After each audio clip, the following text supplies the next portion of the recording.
though. Now behind my back, won't be long till you share it in a group chat. And when I call you up, you're gonna backtrack. And you should've kept the name out your mouth. That's though how it all turned out. When you try to use my name for clout, keep on going, give you something you can talk about.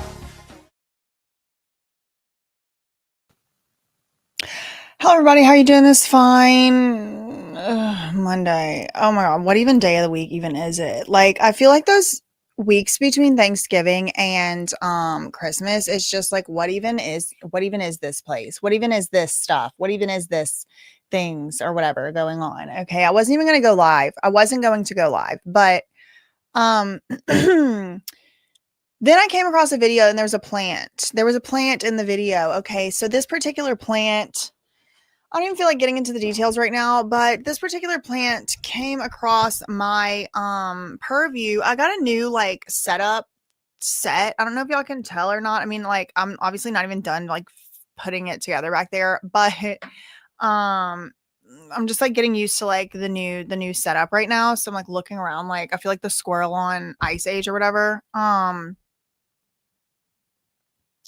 I'm also concerned about this mic arm. Like, I don't know if it has the stamina to hold this heavy ass mic up. Anyway, listen.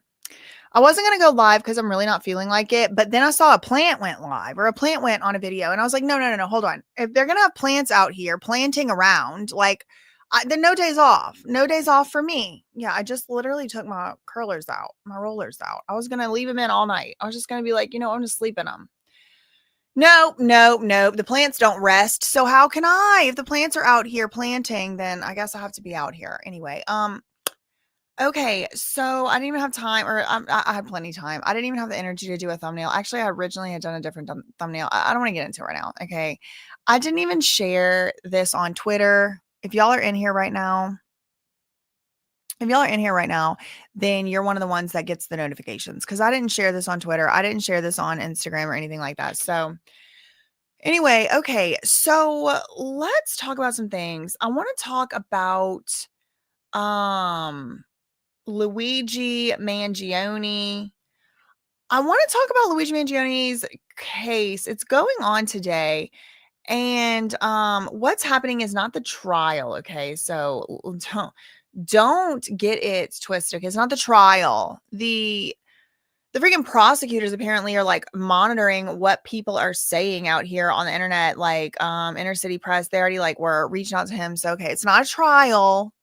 It's not a trial. It's a pre-trial hearing. It's a pre-trial hearing. Okay. So I just want to read through because we have some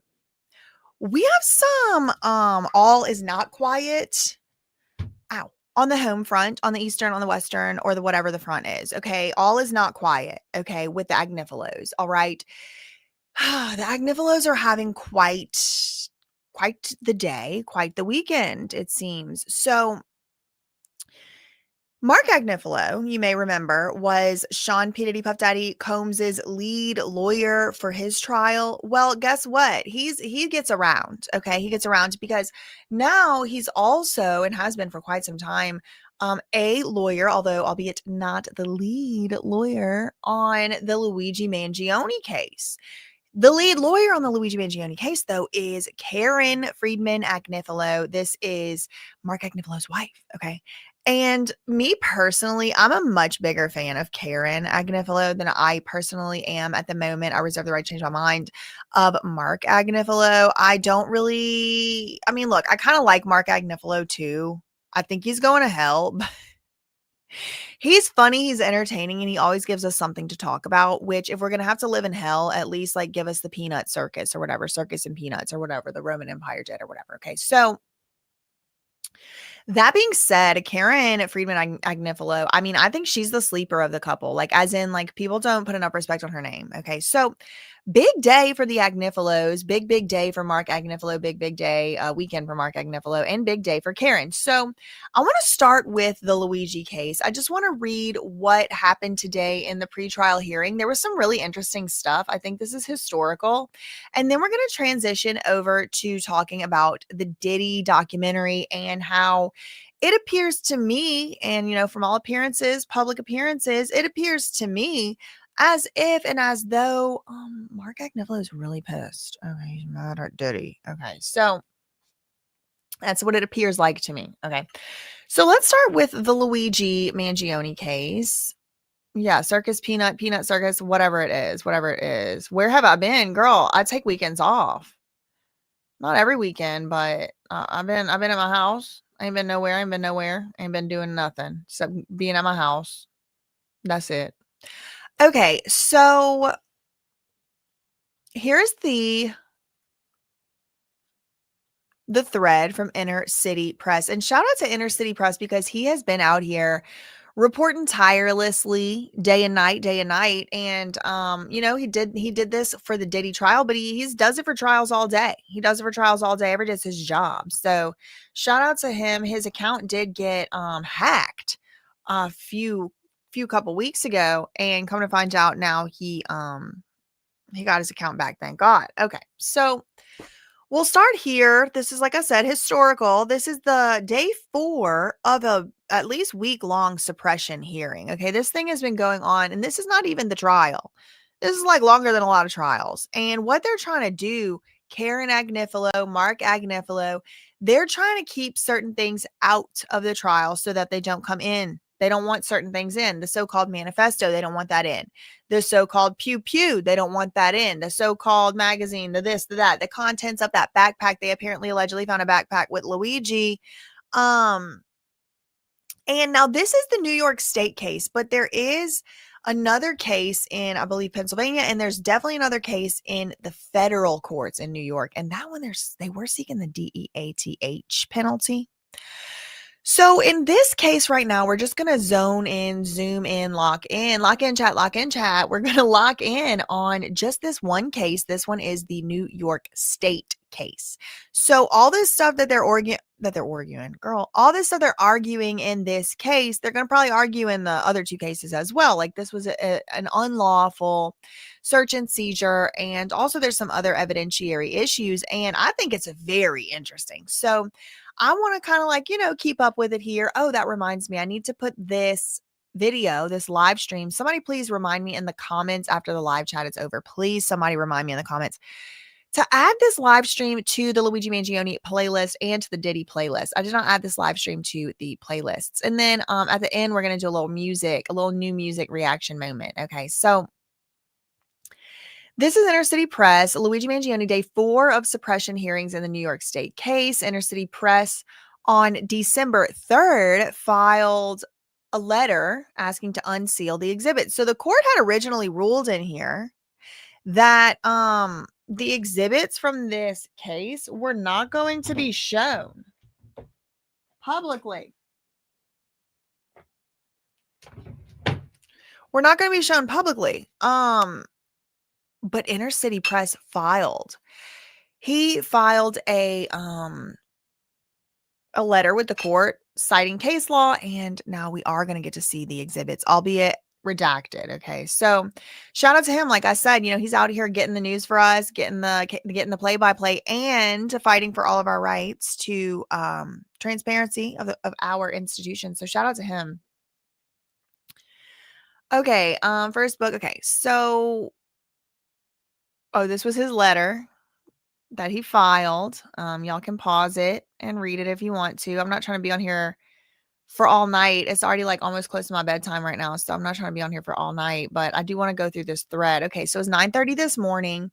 At the defense table, Jacob Kaplan and Karen Agnifilo, as Inner City Press previewed in its weekend review, Mark Agnifilo may be tied up today on the Joe Lowe Roger Ng 1MDB case. Now, this is very, very webbing, okay?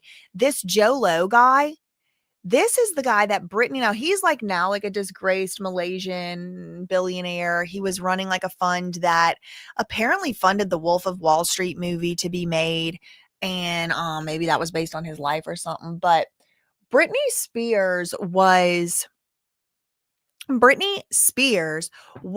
a conservatorship back in 2010. You might remember her being in a conservatorship. And when she was in this conservatorship, she did lose her right. She lost her right to do a lot of things, but in particular to enter into contracts, to sign business contract agreements, stuff like that. Well, interestingly, while Britney was in a conservatorship and legally had no right to enter into a contract. She jumped out of this billionaire right here's birthday cake in Las Vegas, Joe Low. Okay, I don't know if I'm saying that right. Joe, maybe I don't exactly know. Just Joe Low. She jumped out of his birthday cake. And so, I mean, I've had the question for years. Who entered into that contract on the behalf of Britney Spears to have her jumping out of his birthday cake? She couldn't even see her own kids. She couldn't eat sushi. She couldn't decide what she wanted to eat at night, but she was contracted to jump out of somebody's cake. Well, anyway, apparently Mark Agnifilo has something to do with that case too. Who knew? Not me till I read this tweet. Anyway, okay, so Mark was not there in court today. His wife, though, the lead attorney on the case, Karen, she was. 9:42 a.m., Luigi was brought out of the holding cell. The pool photographers summoned forward to take some photos of Luigi. No sign of Mark Agnifilo, but defendant far from underrepresented. He had a lot of lawyers there, even though Mark wasn't there, is basically the joke. Okay, then they had a sidebar first thing in the morning. The justice, I'm gonna say judge, because just easier to say than justice, but this is like a probably a magistrate. Caro, Carro. People call your first witness. Okay, so the people, that means that's the prosecutors. So they call Nicole Smith. What do you do for a living? She said, I'm a prosecutor with Blair County. I'm the first assistant district attorney to Peter Weeks. It's an elected position. So she's a prosecutor and she is the first assistant to this Peter Weeks guy who was elected.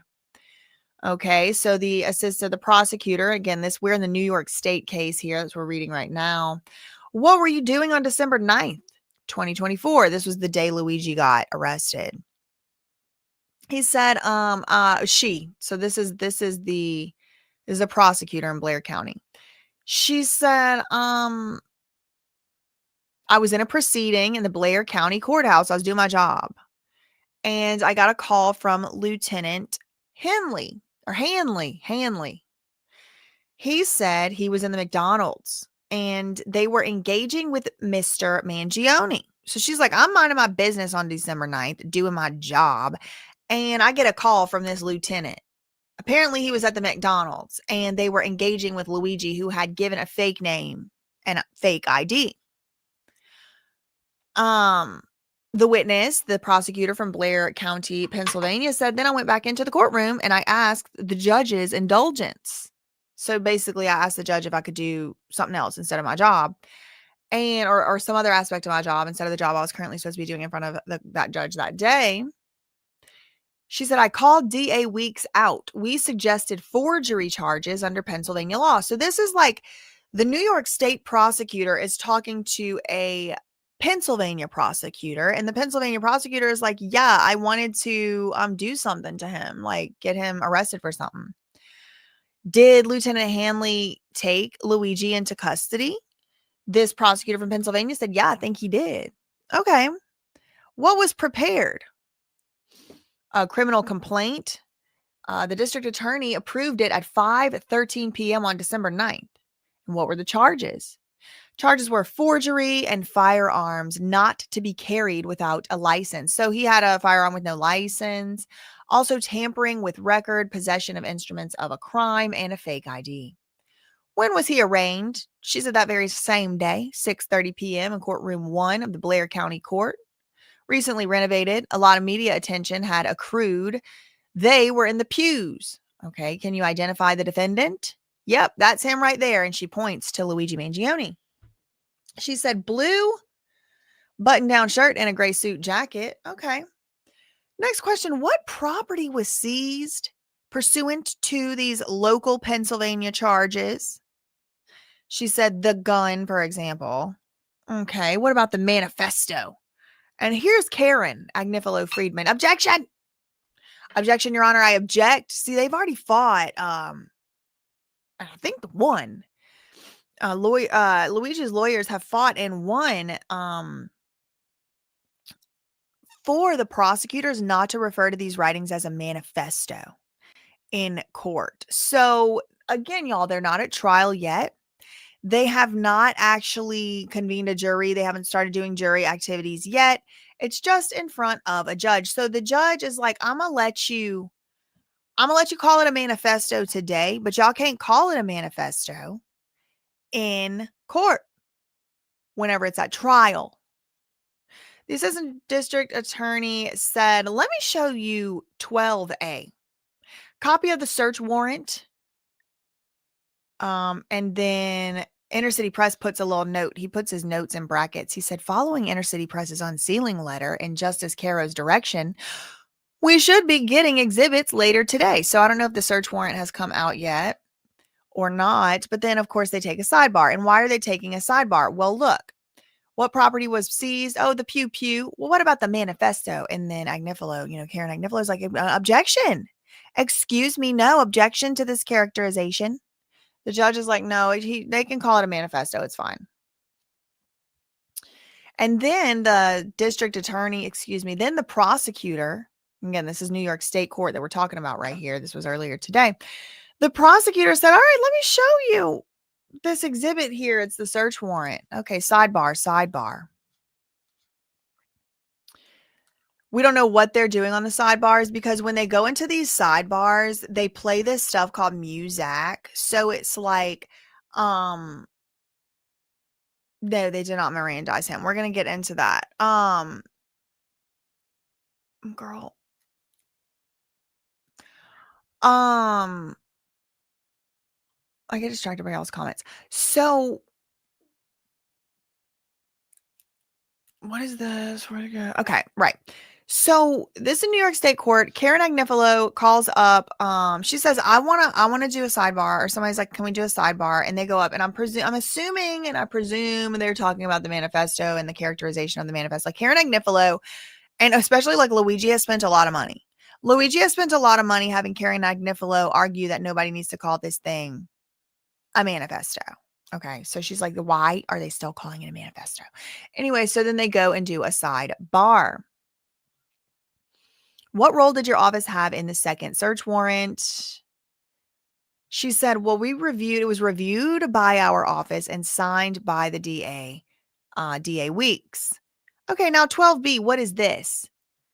Well, that's the second warrant for the clothing that he wore into SCI prison. Okay, nothing further. So the two things that they got out on the record were the search warrant and then a second warrant. There was two search warrants, and one of the search warrants was for the clothes that Luigi Mangione was wearing when he got arrested. And he wore into the SCI prison. Okay, nothing further. All right. So cross-examination. Karen Agnifilo talks to the other lawyer on the case, and then she comes up and says, no questions. Or actually, Jacob Kaplan, the other lawyer. But she says, I do object. I have an objection. I object to calling this a manifesto and execution. Right. Okay. All right. So, this is what I'm looking at. She said, I object to calling this a manifesto. And I also object to these people characterizing this as an execution. This is not something they need to be able to be saying. The judge said it's fine for this hearing, but at trial, they're not going to be able to do that. Next witness. All right, so they call up the next witness, Christy Wasser. Have you studied the Pennsylvania rules? This is a police officer, Christy Wasser. Have you studied, this is the New York State prosecutor. Have you studied the Pennsylvania rules of criminal procedure? Yes. Okay, I'm going to play you this video. Again, this is for the police officer, Christy Wasser. Play this video, okay? So then up pops a video of the McDonald's. Okay, the McDonald's, and there's Christmas music playing. What did you know at the time, officer, about the charge? I knew that it was a shooting of a healthcare CEO in New York City. Okay, where'd you learn about that? She said Fox News. Okay, and what can you say about this? Pew pew. Karen Agnifilo said, objection, Your Honor, and I'm sure that was because it was overly broad or vague. Karen said sustain. The judge said sustained, so not going to let, because it was a really broad question. What can you say about this shooting? Like, it's too broad. Can you ask a specific question, please? Okay, so back to the video in the McDonald's as Wasser walks in. So someone walks in and they say, "Woo!" in the video. The prosecutor said, "Who said woo?" She said, "I did, because I almost fell. I slipped on the wet floor." Okay. And who was the ranking officer at the scene? She said, Lieutenant Hanley. Now, remember, we just heard about Lieutenant Hanley from that other lady, the prosecutor. Remember, she was like, he was there and he was on the scene, whatever. Okay. This is where it starts getting interesting. This one, like, I think I need to cover this on my channel. Did you activate your body-worn camera? She said no, not right away. But eventually she did. Did Patrolman Detwiller ask you to check the women's bathroom? Because remember, she's a woman. Yes. And did you pick up the defendant's backpack? Yes. Was it light or heavy? The police officer said it was heavy. Okay. Did Corporal Trent ask you to search the bag for a BOM to the also another letter at the end, B? Something that might go boom? Yes. And you said you didn't want to pull a Moser. What was that about? She said, oh, Moser brought a boom back into our police station. I did not want to do that. Okay. So what are you doing here in the video? She said, I was pulling a wallet and a cell phone out of a Faraday bag. Next question. Meant to conceal signals? Objection, Your Honor. Leading question. Okay, on screen, the search for or of the backpack continues, along with the music, Have a Holly Jolly Christmas. Wasser, the cop, is now smiling on camera. What are you holding here? She said, a loaded magazine of pew-pews. Okay. Where did you find that? Those were in Luigi's pants. They were wet. I don't know if it's the pants was wet, the magazine was wet. I don't know. Okay, next question. Who is Blue? Blue? Blue is our K9. That's the K9, the K9 dog. We decided to take the bag back to our station to search it. Okay, what's it called? Well, that's called a search incident to arrest. Luigi's lawyer was at that point whispering in Luigi's ear at the defense table. Okay, next question. What did Corporal Trent say? That maybe we should get a warrant. Then Officer Fox said, we don't need to. We don't need a warrant because this would be a search incident to arrest. But why did they arrest him, right? They arrested him because they got a call that somebody said, oh, got a guy that looks like the wanted, remember, because Luigi was on the run, allegedly. The shooter of the healthcare CEO was on the run. So Corporal Trent said maybe we should get a warrant. Then Officer Fox said we didn't need one because this would be a search incident to arrest. Then another guy pipes in, or girl, I don't know who this is, Sergeant Burns, another third, fourth one, said, yeah, we should probably get a warrant. No, excuse me. I'm mistaken. Corporal Trent said they should get a warrant. Officer Fox said they didn't need one. Then Sergeant Burns also said they didn't need one because it would be a search incident to arrest. And then there was also the someone named Miller. Okay, but who was higher? Who was the highest one? That would be Burns. And Burns is the one said they didn't need a search warrant. Now, look, listen. Part of the reason they're having this 5-day, 6-day, however long day little pre-trial trial, I mean, it's almost like a little miniature trial. One could be forgiven for thinking they were already at trial. And this really is them giving an opportunity to get all their little arguments out and see how things are going to be argued, see how, witnesses are going to behave and things like that. Sergeant Burns said they didn't need no search warrant. Well, now Karen Agnifilo is saying you can't use none of this stuff because you didn't have a search warrant. I don't know if that's going to turn out to be, going in her favor or not, but I'm just telling you what her arguments have been. Okay. Next thing, on the video, there's a quote. It's effing him 100%. And that's the Sergeant Wasser or whatever going through or Officer Wasser was going through the backpack. Now, this was all taking place in Pennsylvania. Okay, what does Officer Fox have in his hand? That cardboard thing he had been trying to open. Okay, and what do you have in your hand?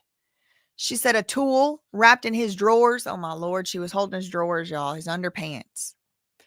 What is being taken? She said the computer and the hoagie and the bread. All right, did you get a radio transmission? Yes. I was to take the McDonald's bag to the precinct. Okay, so she had a bag from McDonald's. She was supposed to take it to the precinct. I mean, this sounds like the Goon Squad, y'all. They took a break. They came back. Does the officer have any discretion in what to search? Officer said, no, we got to search everything. Okay. And what did you find in the side pocket? She said, a weapon. And then what did you do? She said, took it to another room. They told me to clear the weapon. What does that mean? She said, to take out the magazine. Okay. What else did you find? She said, this sand disk. It didn't seem important to me at the time. Okay. Did you read the manifesto at the time? She said, no. Okay. So let's hear on the video what you called it. So they play the video. They play the officer saying it's like a journal. And what was said to you? She said, I'm having a really hard time hearing it with my hearing aids. Sorry. Okay, fine. What else did you find? So she must have hearing aids. What else did you find? She said a hand-drawn map of Pittsburgh. Okay, on video, police voices. Whew. It's my bedtime, sorry. On video, police voices a U.S. passport comes back as Luigi, and then they're laughing on the video. And then, officer, you then said, put this all back in? Yes. And then you separately got personal property from evidence? Yes. Okay, sidebar. They're back. Okay, searches incident to lawful arrest are permitted. Have you ever sought a search warrant for you? She said never. Could you search a bag even if you placed someone under arrest for, say, for example, shoplifting? Yes. Okay, now we offer the handwritten notes into evidence. Karen Agnifilo, she knows it's going to become public. She knows it's going to be all over the news. No, objection. Overruled. We'll get these exhibits under the December 3rd letter to unseal, maybe. Have not gotten the body camera video. One note released over the weekend. So this is what he's got. I asked to show the manifesto at this time. No, objection. Overruled. And then they showed the manifesto. Now, Karen don't like that they calling it a manifesto. And indeed, and in fact, at trial, they're not going to be able to call it a manifesto. But they are here today. Okay, so they show a red notebook on the screen, closed, followed by a photo of a passport. PNC Bank card. PNC is applying to buy First Bank in Colorado and Arizona. Okay, now let's look at 281. What is that? The officer said that's the magazine that was inside the weapon. Okay, what about 282? She said that's the silencer. What's this? The Faraday bag, slightly bigger than the computer, so the computer could fit into it. Okay. Did you have any expectation that the person who murmured Brian Thompson would walk into your town? Objection, Your Honor, says Karen Agnifilo. She's showing she don't need no Mark Agnifilo there. She could do her own objecting. Fine, nothing further. So the judge did agree with Karen. Okay, the exhibits were sealed at the end of the day. The exhibits were released, not to mention by the people. This was pursuant to the Daily News versus Wiley. Okay, here, as in Wiley, this is a suppression hearing. The court has a duty to minimize prejudice. So I don't know what this means. I don't know why they said that. Okay, this court has inherent power to act for decorum. So now, okay, this is another reason that I wanted to tell y'all. Something went down in court today. Something went down in court today. Blink and you miss it. I thought I reshared this. I'm doing it again. Oh, why can't I reshare? Did he block me? No. Okay. This court has inherent power to act for decorum. So the judge called up a man in a suit.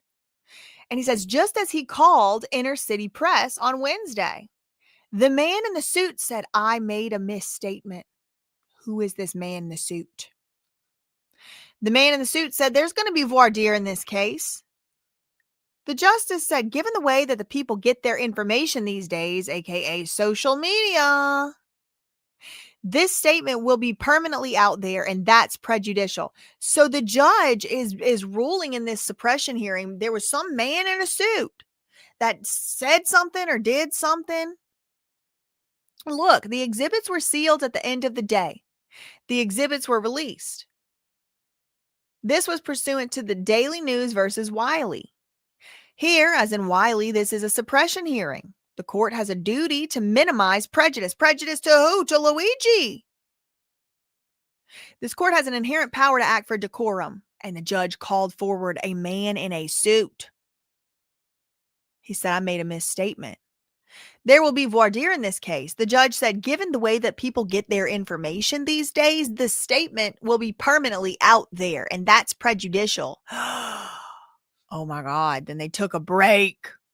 Anyway, they came back. But before Luigi was brought out, the justice was addressing one of the cases that Inner City Press had covered. Okay, so Luigi was brought back out, handcuffed, and then uncuffed. Mark Agnifilo was not there. May we approach? The judge said yes. So they came up to the judge, but I don't know what they said. Okay, now it's Karen Agnifilo's turn on this officer. She said, hello, my name is Karen Agnifilo, and I represent Luigi Mangione. So you headed over to the McDonald's? The officer said, yeah. And you tried to call Officer Detweiler on his cell phone? Officer said, yeah. And you were in full police uniform? Yeah. Your supervisors don't wear body-worn cameras, do they? She said, one does, the others don't. Okay. And you didn't activate your body camera or your car camera at first, right? Right. Okay. And when you checked the ladies' room, you noticed one of the toilets was leaking, didn't you? She said, I believe so. Okay. Let's play the video. Okay. So then she asks the sergeant, did you hear me? Detweiler told you he was busy, but you went. In the second section of the backpack that you opened, was there Italian bread and other food items? Yes, a hoagie. Okay, yeah, okay, a hoagie. You say you were scared of a boom, and that's why you searched the backpack, right? She said, yeah. Did you clear the restaurant? You were so scared of a boom. Did you tell everybody get out of the restaurant? No. And here you unrolled the gray underwear. She said, well, there was something hard in it.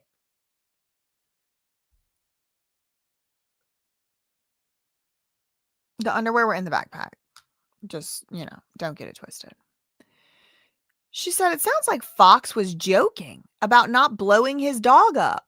Correct? Correct. And you were laughing too, weren't you? Yeah. Y'all, I retweeted Karen Agnifilo. She cooking. Oh, shoot. Hold on. She's cooking. I'm clicking. All right, hold on.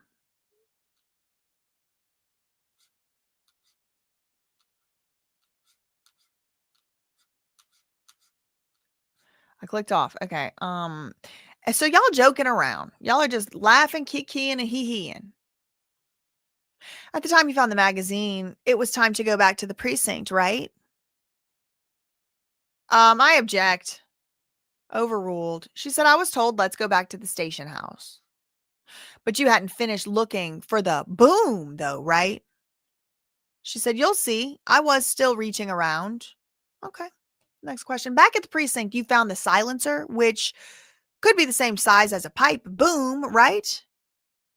She said, yeah. And you said that Sergeant Burns disagreed with Corporal Trent about the search? She said, yeah, they were discussing it. They were kind of having a discussion about it. Okay, well, he said, We are aware of that crime, right? And Officer Fox said, the only thing we found so far is a magazine, right? Right. Now, this is important. Look at this. The only thing we found so far is a magazine. They did not find a pew pew. They were back at this. This is very important, y'all, because I'm planning on following the Luigi Mangione trial. So I'm trying to make sure I have my, facts up to date and stuff. They're going to tell us, and we're going to see in the media that they found a pew pew in his backpack. Karen Agnifilo Friedman is laying out a bunch of reasonable doubt for me off the dome. I mean, we're not even in the trial yet. We're in the suppression hearing. And she's trying to suppress this pew. She's trying to suppress this pew pew because she said, I don't even know where this pew pew came from. Because on the one hand, y'all are saying over here that my client had it in his backpack, but y'all didn't find it in his backpack at the McDonald's, did you? You didn't find it in his backpack even at the station for a while y'all were going back and forth on who's going to search what, and you shouldn't have searched this, and you shouldn't search that, and we should get a search warrant here, there, and everywhere. Your very own boss, isn't it true? Isn't that right? Your very own boss said the only thing we found so far is a magazine. Yes. And then Corporal Miller said I would still get a search warrant, given the severity of the case, right? See, Corporal Miller knew.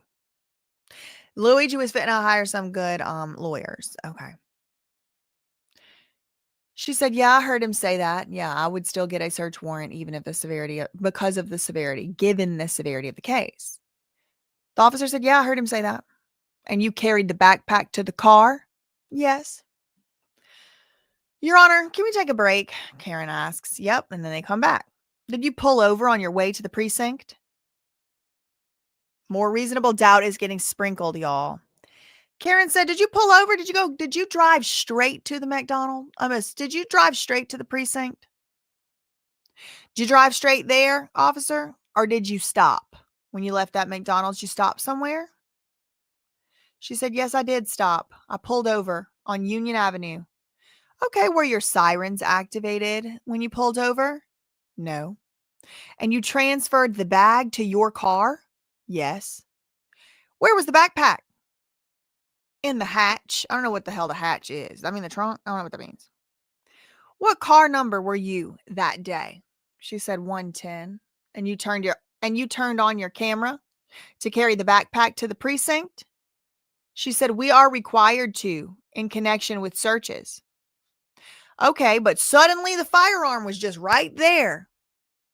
When you got there at the precinct, just suddenly all of a sudden, ooh, poof. She said, well, I hadn't searched that pocket yet. Isn't it true you found the pew pew when you stopped your car on Union Avenue with Officer Fox? No, that's not true. You knew to turn your camera on, though. All of a sudden, you turned your camera on. It took you 11 minutes to get from McDonald's to the precinct, but it only took Officer Detweiler 9 minutes. Took you 2 more minutes than him. Is that because you searched the backpack in your car? No. Okay. Why'd you take the backpack to another room then? She said, my supervisor told me to. They then play a video where Wasser says there was another magazine hiding in his underwear. Oh, okay, here's the silencer. And they laugh. Is that you laughing, Officer Wasser? Wasser said, yup. Okay, so then you flip through the pages of the notebook and someone else in the background calls it a manifesto. But you called it a journal. Isn't that true? Yes. And let me say too, the weapon would have been held for our changes. Okay, maybe charges. I don't know what that's supposed to say. Are you familiar with Altoona Regulation 1.2? It's like a dozen pages long, if you know. She said no.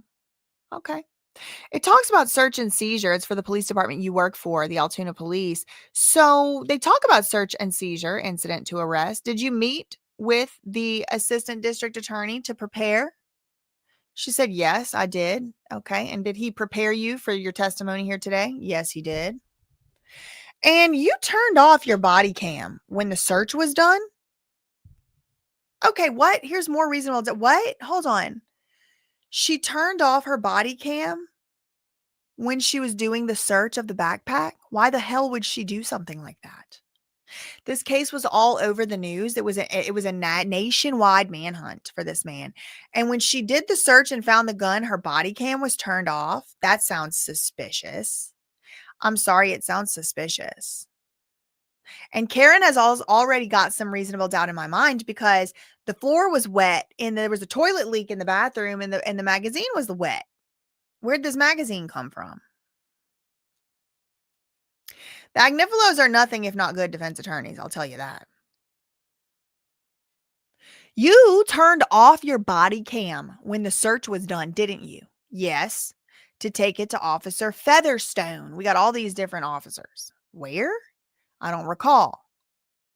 One moment, please. She walks over to confer with Jacob Kaplan and nothing further. Okay. Redirect. Did you have any? Okay. So now we're on the prosecutors. Prosecutors are doing the redirect. Did you have any interaction with the defendant, with Luigi Mangione at McDonald's? No. Had you received a boom threat? She said no. So I didn't clear the building, but I was still concerned. I thought he might have a weapon and he kept looking at his bag. Okay. Your report. Objection, Your Honor. This is not an evidence, Karen says. Okay, well, I'm just doing it to refresh the recollection. Okay, well, she didn't say she didn't remember anything. Karen said you don't get to refresh somebody's recollection if they didn't say they didn't remember something. Okay. The prosecutor gets, back on her feet and says, did you reference an explosive in your report? She said, yes, I did. Okay. And this is the prosecutor. And Karen Agnifilo, she's done asked you a lot of questions about items that were taken out. But we're not items not placed in evidence, but rather put back in the bag. She said, yeah, it was personal property. So we didn't put it in evidence. We put it back in his backpack. Okay, were there stickers on the bag? She said, yeah, the stickers are evidence labels. Okay. Who put those stickers on? She said, Featherstone, I think. Okay. Now, Karen asked you a lot of questions, waves the hands around in the air. Objection to characterization, Your Honor. Karen didn't like the waving the hands around. Fine. The judge even said, rephrase the question. All right, fine. Counsel asked you a lot of questions. Karen Agnifilo, she asked you a lot of questions about this personal property. Did you categorize for your case or the New York case? She said some for the New York case. Okay. I want to look at C179. What is it? Clothing, personal property. Okay, let me end on this. It's 5:25 p.m. Okay, so this went past 5 o'clock today. Did you find the pew pew on the way to the precinct? Let me show you. Waits for the video to come up. It's 5:27 p.m.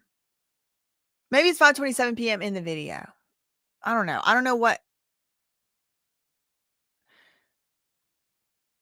Well, usually when it's brackets, that is Agnifilo saying what's going on not Agnifilo, my God.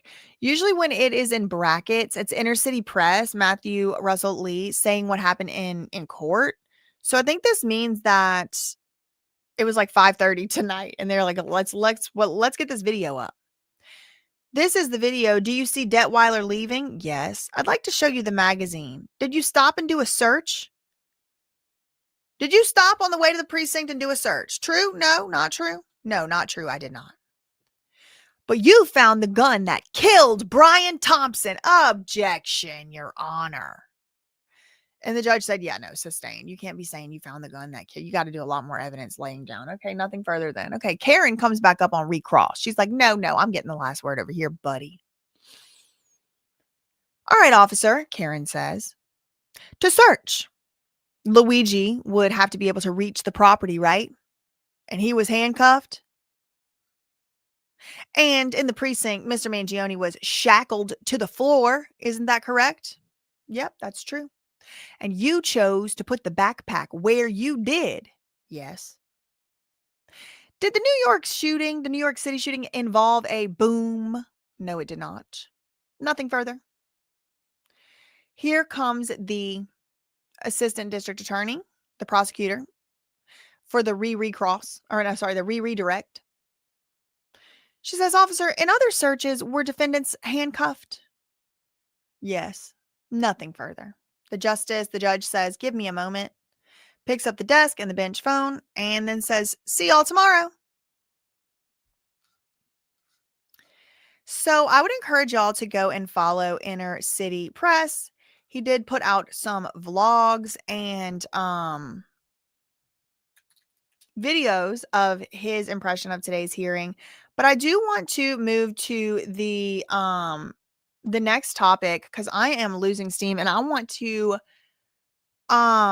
show y'all this video that I saw about, another Agnifilo. Now, this is a breaking Diddy bombshell. Diddy. And it has to do with, I think that Mark Agnifilo is pretty pissed at Diddy. And I'm gonna let them speak for themselves over here. Now remember, Teeny Garagos, Mark Garagos' daughter, is one of Diddy's lawyers in his criminal case. She was on the case. She did a lot of important talking on the case, etc., etc. Screwed up, and I'm not referring to. And his so trial, we're gonna has him sitting in. We're going to hear from Teeny Garagos' dad, Mark Garagos, in this video. And Mark Garagos also helped Diddy pick the jury for the Diddy trial. So, Mark Garagos was kind of involved in the Diddy trial. So, this is coming from TMZ just 2 hours ago.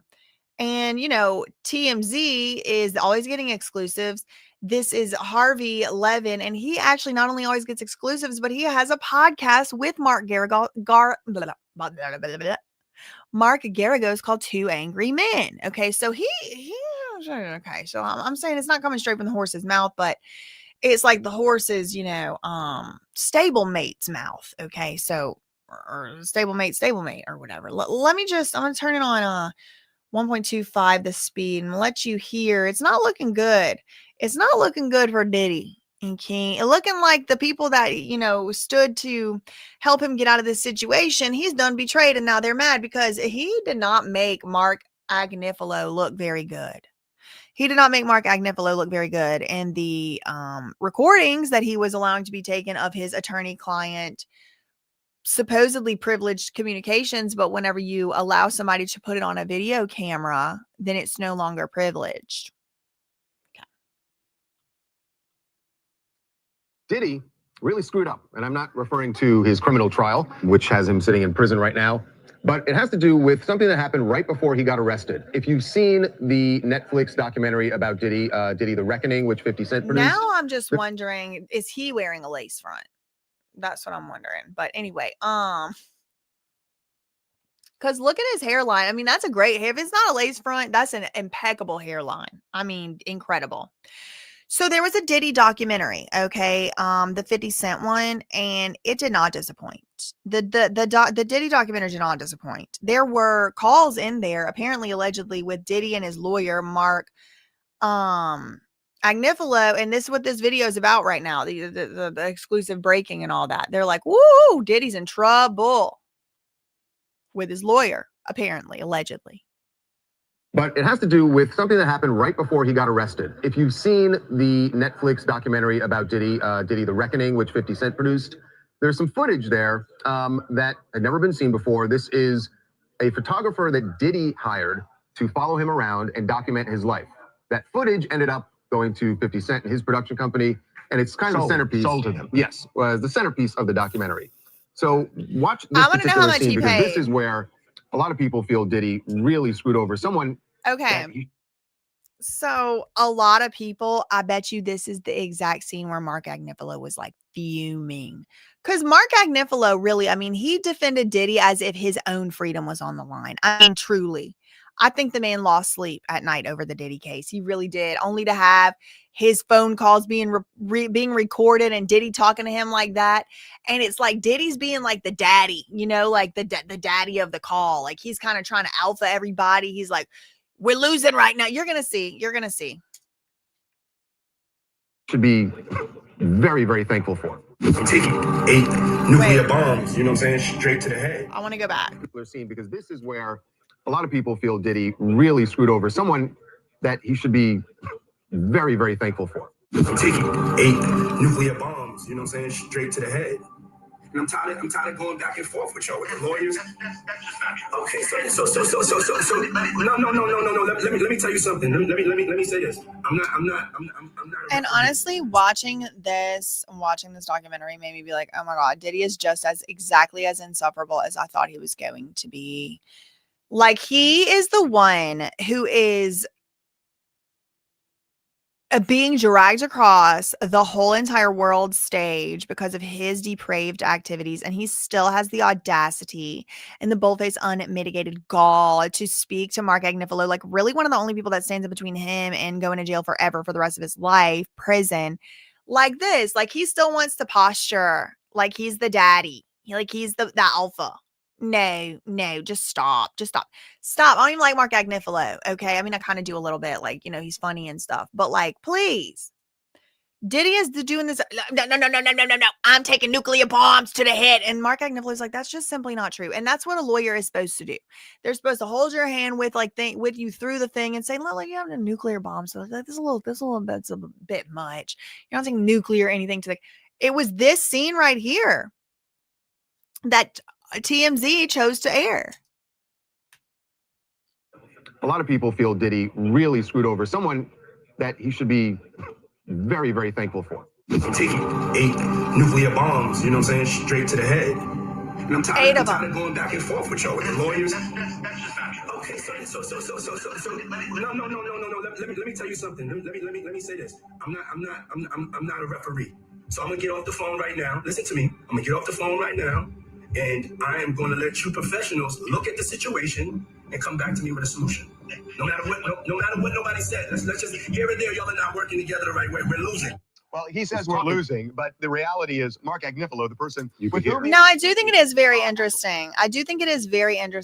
That they clipped it right there, because what happened right after that in the documentary was Diddy said something to the effect, and I am paraphrasing, but to the effect of, you, Mark Agnifilo, might be out here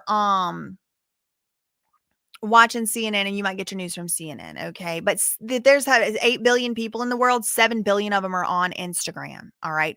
Diddy said this in the documentary, it was shown. We need people who are with the media, people who know how to get down and dirty, people from this country or other countries. We need people who can do this dirty media game. And do you know who I really think?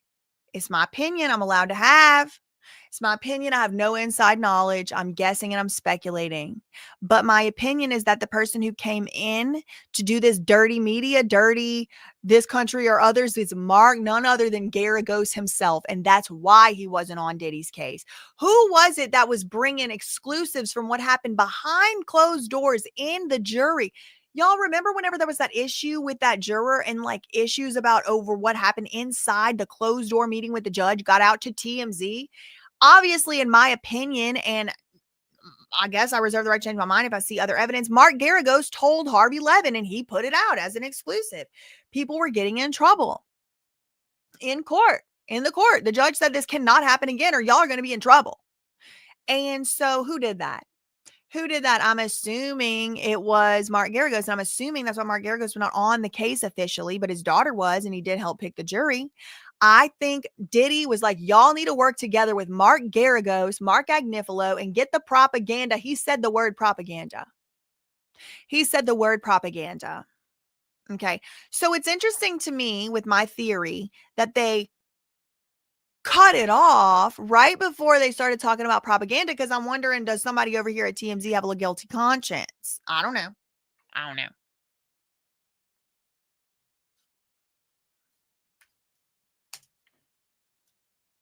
Come back to me with a solution. No matter what nobody said. Let's just, here and there, y'all are not working together the right way. We're losing. Well, he says we're losing, but the reality is Mark Agnifilo, the person with whom he was speaking, actually won the case for him. This is a huge betrayal. Look, Agnifilo, there is no way he isn't outraged that Diddy was secretly recording him and this ends up in this Netflix documentary. Mark Garagos, who is my co-host on Two Angry Men. He's represented Diddy for years, and his daughter is part of the Agnifilo defense team. And he was involved in all of this. So in this past weekend's podcast, I pushed him. He was involved in all of this. He sure was, wasn't he, Harvey?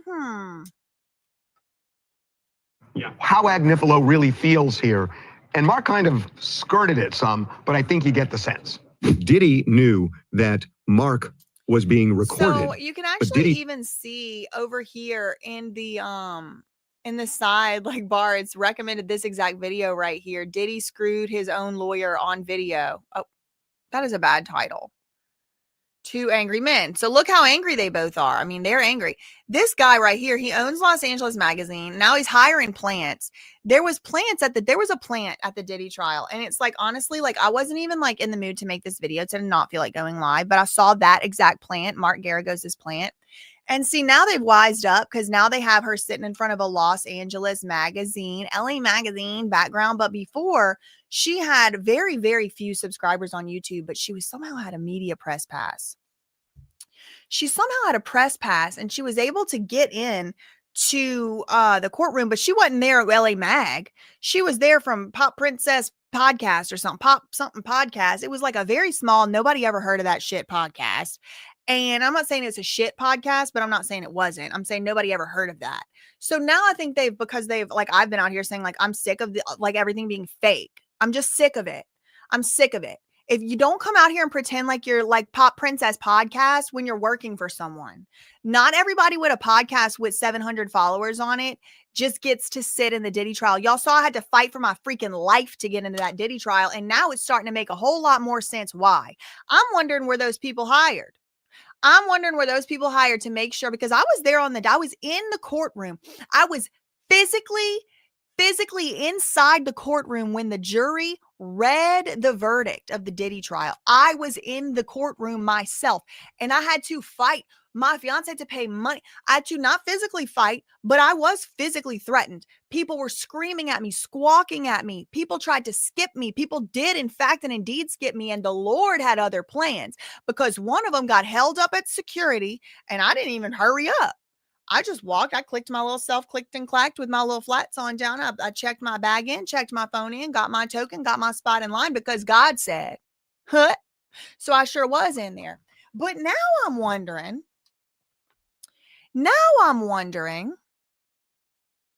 were those people on the propaganda from this country or another country or any country or anybody who's used to dealing with this? Because it's interesting to me, every time there's a high profile case lately, the people who are truly independent, the truly independent voices, the ones who are not faking and pretending, not pretending to be independent, but the ones who really are, we're being violently sometimes, and in other cases, just aggressively, maliciously attacked. Not only physically there, squawked at, screamed at, but then those fake plants go and make videos about us. And in my opinion, make it to where it's like a hostile scenario for us to go and simply exercise our rights to look at what's going on in our institutions.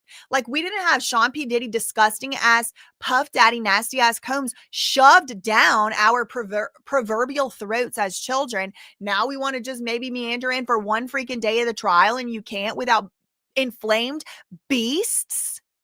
Inflamed creatures, orcs from the pits of fiery Mount Doom spawned off attacking us? I don't know. I don't know. I have a whole lot of new questions now that I've seen this documentary, though. I'll tell you that. Tell you that.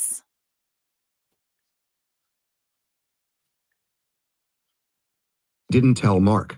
Does Mark feel betrayed by Diddy? I've not talked to Mark about it. What do you think? What do you think? I will tell you, I'll just tell you, if it was me, I would be more than a little upset. I was more than a little upset when the client didn't know and I was being recorded. I mean, there was a while there where I was meeting clients under bridges, freeway bridges, because I was PTSD over it. So I think as a lawyer, it is one of the most inviolate Put a 1 in the chat if it don't surprise you not one single bit that Mark Garagos takes meetings with clients under bridges. I'll leave it at that. Put a 1 in the chat if it don't surprise you not one bit. Hold on, let me put a 1.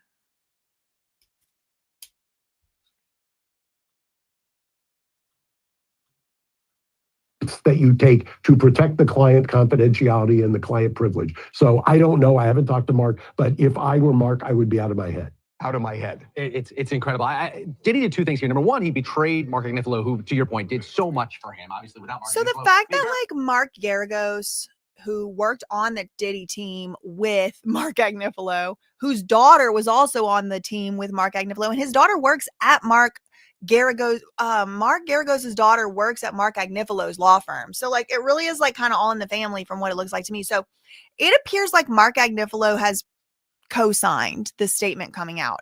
He actually is pissed. I think he's actually mad. His little partner over here, I'm not saying they're business partners. I did almost say that, but I don't think they're business partners, but they worked together on the Diddy trial and they probably worked together on other trials too. And the daughter, you know, is working for Mark Agnifilo and all that. So I think that got the blessing. I think Mark Agnifilo put the blessing to put it out there. He's pissed. Now, is he actually pissed? Does Mark Agnifilo even possess the capacity to actually get pissed? I don't know. He'll be spending the rest of his life in prison. The second thing that he did is by having a third party that's privy to the conversation, the videographer in this case standing there, there's no privilege, right? Did he waive that entire privilege? Now, it didn't end up backfiring because it seems nobody knew about it until the end of trial. And what are you going to do at this point? But it's such a callous act by Diddy to just sell out his lawyer like that. It's so selfish. Now we should say that, remember, Diddy and his team were very upset when they found out that this footage was part of the documentary and they tried to shut it down, but I bet they were. They probably going to sue. What is so awful. Taping it, right. Without Agnifilo. I bet you Diddy is going to sue. Somebody's getting sued over this documentary. Somebody's getting sued. That's what I feel it. Say that I didn't authorize that video going out, and the argument they've made is that he's the one who has the right, that he owns that footage. But that's a copyright issue. That has nothing to do with the morality of the whole thing. The morality is clear. That what's unclear is what kind of a deal did he specifically have? Did he have with the videographer? Because I'll tell you what the sense is that I have based on my conversations. I think it was a loosey-goosey thing. Yeah. And I don't even know they had a written agreement. And if they didn't have a written agreement, the videographer is the one who owns it. Copyrights cannot be transferred through an oral contract. Nobody, you have to put copyright transfers in writing or they don't count. Apparently Diddy already sued Netflix. I didn't even know that. Okay, wait. I just see this video right here in the corner. It says, "This really got on my nerves." What is it? I want to know what got on his nerves. The Golden Globe nominations. The awards are junk. When you look at the new category podcasts, how is it that Joe Rogan and Theo Von haven't been nominated? And there's an answer to that. Okay, I don't care. Speaking of the awards shows, I have finally decided to put out my award show. Okay, I was going to start it 3 years ago, 2 years ago.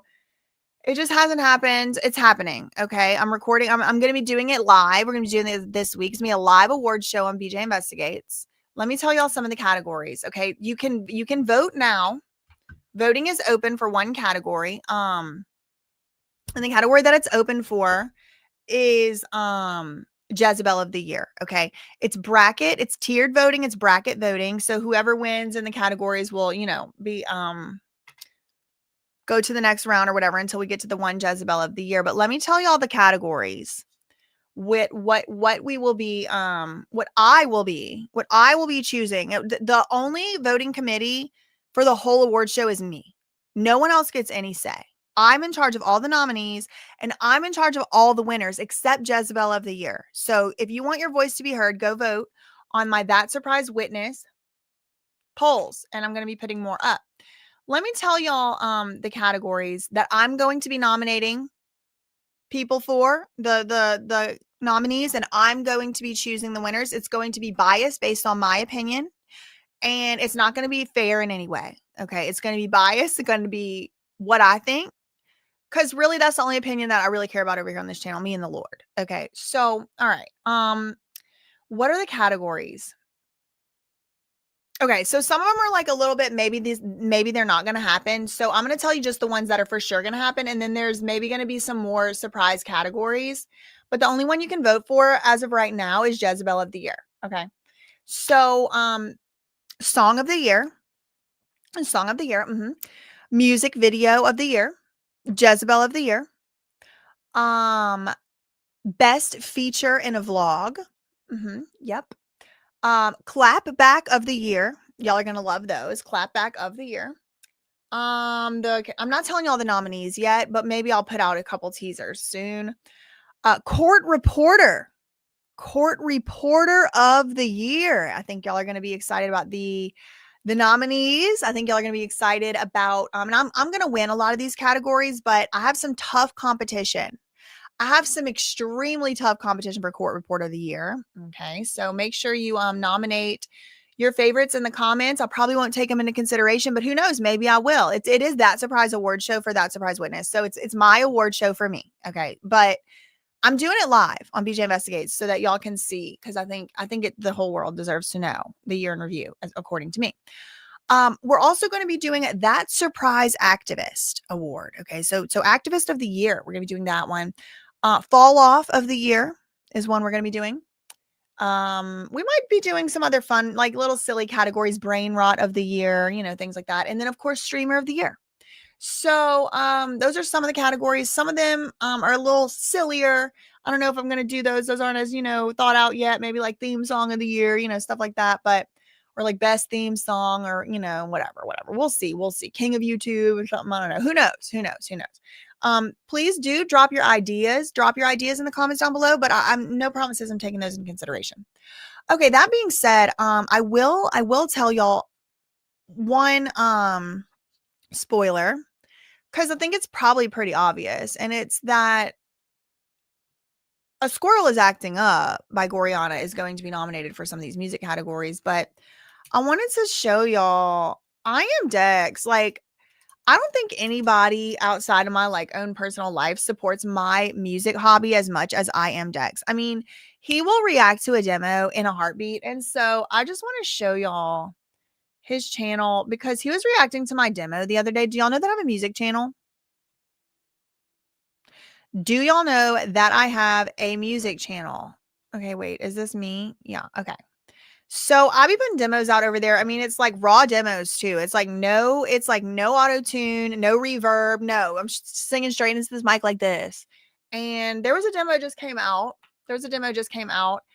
This is it right here. It's called The Beat Got Me. Okay. And you know what I used for music for it was one drum track from the middle of Ableton, this music software. So I just took the drum track, I dragged it in, and then I just started going. Okay. Because when it's in you like that, it's in you like that. Okay. So here is I Am Dex.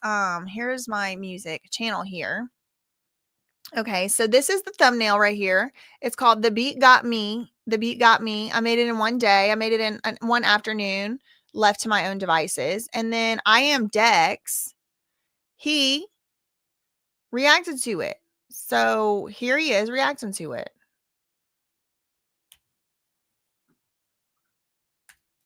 Oh, yes. Right now. Ooh, child. That's my cousin, obviously. First one to pop up, baby. Okay. Go to my new song. Okay.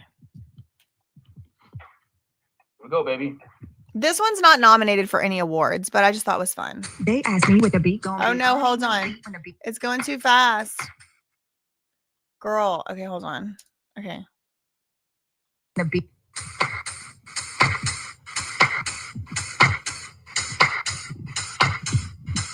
They asked me what the beat gonna be. I don't need no beat when the beat got me. I am the beat. Hold up, you'll see. Like it do ten shot. 1, 2, 3. Hey, and I'm throwing up Punjabi on them homegrown, though Americana Gorianna, the little. I don't even remember what I wrote. Louisiana chopper like a land, yeah, by you. This one time, I ain't never really trying beats so cold like I really get to fight. I remember one time my cousin Lil Wayne, a fellow Louisianimal, he was being interviewed about something and someone was telling him about these rap lyrics, like the most profound thing ever. Like, oh my God, those lyrics are so good. Those are so cold, whatever. And Wayne's sitting there like, yeah, that's good. Who wrote that? Who wrote that? And then the person interviewing him was like, it was you. He goes, oh, I did? Like, he don't even remember. Like, it just, like, when you have it in you like that, you just have it in you. I don't even remember writing. I don't even remember what I was saying, but I had said it.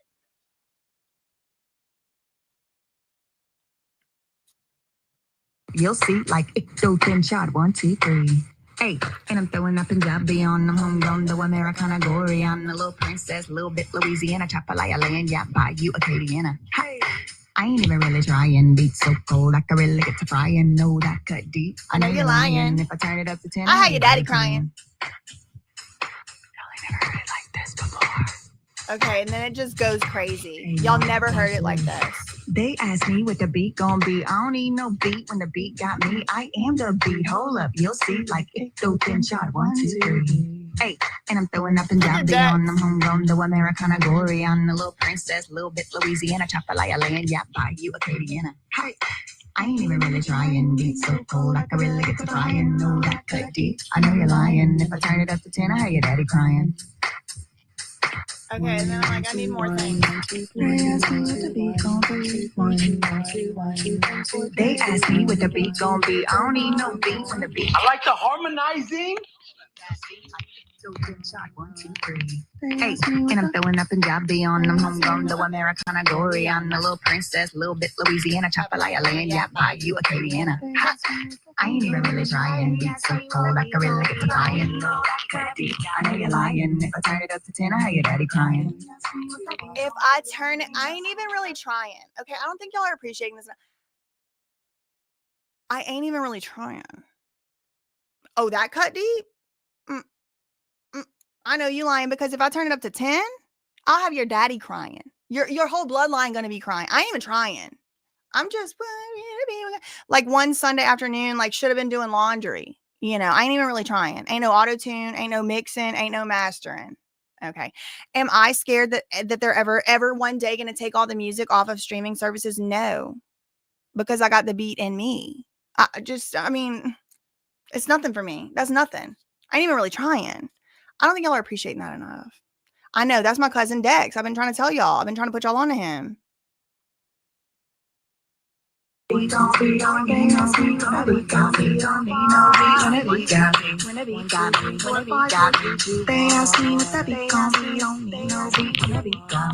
They ask me what the beat gon' be. I don't need no beat when the beat got me. I am the beat. Hold up, you'll see like it go good job 1, 2, 3. Hey, and I'm throwing up Punjabi on them homegrown, though Americana, Gorianna, little princess, little bit Louisiana.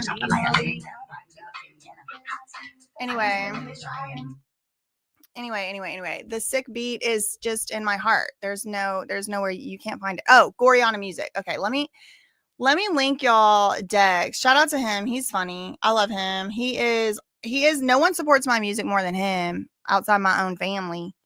Okay, I just linked y'all his channel. That video I just linked. So y'all go show him some love. Go tell him that I sent you. Subscribe to his channel. He's live all the time. And oh no, please, the white Azalea Banks. Literally, someone else said, my editor said, Azalea Banks been real quiet since since this came out. Y'all are funny. Y'all are silly. No, I just do it for fun, and I just do it because everything is so fake and like done up now, and I think like it's just kind of time to just like stop taking everything so seriously and stop being so fake about everything. Like, haha, like don't you remember like when people I'm looking for a desk pin beat maker. Okay, I want somebody to make a beat, like use your phone, record yourself making desk pin beats. If you're a millennial and you remember the, oh god, I know y'all remember this. I can't do it because I got nails, but like you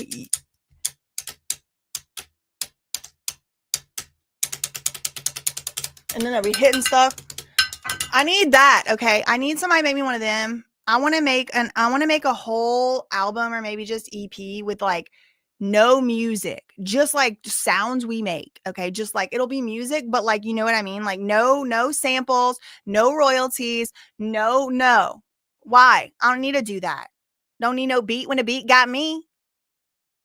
Anyway, if you like my songs, check out Gorianna. I'll be putting out a couple new exciting things tomorrow. Not music, but Southern Soul Fam, you're funny. Not music. I mean, who knows? I might wake up tomorrow and decide to make a song. I might have a song coming out tomorrow. Who knows? But no, I have the Milagro, the Megan Pete versus Milagro trial video coming out on BJ Investigates tomorrow. And so I'm going to do something a little special over here on Surprise Witness. we might be delving into reading some hate comments. Okay. I know I don't do it often, but we might do a little hate comment extravaganza tomorrow. Okay. So, that's all I got for this one. In the meantime, facts ain't defamation. Neither are opinions. I don't know any of these people. Everybody's innocent until proven guilty. In the meantime, love you, mean it. Okay. Bye.